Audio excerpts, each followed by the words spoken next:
নমস্কার বন্ধুরা, স্বপ্না ব্লগে সবাইকে অনেক অনেক স্বাগত। আজ আবার হাজির হয়েছি নতুন একটি রেসিপি নিয়ে, সবার প্রিয় ইলিশ মাছের মাথা দিয়ে কচুর শাক।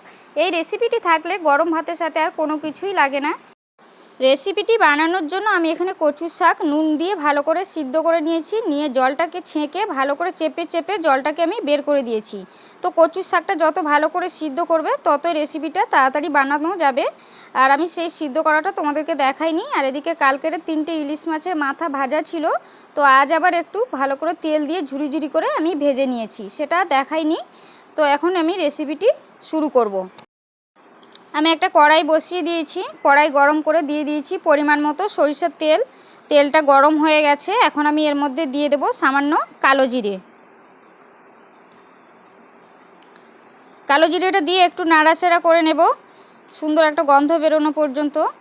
তো এরপরে আমি দিয়ে দিচ্ছি তেজপাতা আর একটা শুকনো লঙ্কা, একটা না অনেকগুলোই শুকনো লঙ্কা দিয়ে দেব। একটু ঝাল ঝাল হবে কচুটা, তো একটু নাড়াচাড়া করে নিচ্ছি। এরপরে দিয়ে দিচ্ছি কিছুটা চীনা বাদাম, আর দিয়ে দেব আদা রসুন থেতলে রেখেছিলাম, সেটা দিয়ে দেব। রসুনটা তোমরা না চাইলে দিতে পারো। আমার ইলিশ মাছের মাথাটা যেহেতু কালকের, সেই জন্য আমি 2 কোয়া মতন রসুন দিয়ে দিয়েছি। তো এবার নাড়াচাড়া করে নিয়ে আমি দিয়ে দেবো এর মধ্যে ভেজে রাখা ইলিশ মাছের মাথাগুলো দিয়ে একটু ভালো করে নাড়াচাড়া করে নেব। 2-3 মিনিট মতো একটু ভালো করে ভাজা ভাজা করে নেব। তো ভাজা ভাজা হয়ে গেছে, এখন আমি এর মধ্যে দিয়ে দিচ্ছি সিদ্ধ করে রাখা কচুটা দিয়ে একটু নাড়াচাড়া করে নেব 2-3 মিনিট মতো।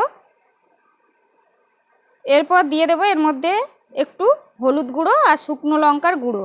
আর নুনটা আমি এখন দেব না, যেহেতু কচুটা সিদ্ধ করার সময় নুনটা দিয়েছিলাম, তো নুনটা আমি পরে যদি লাগে তখনই দেব।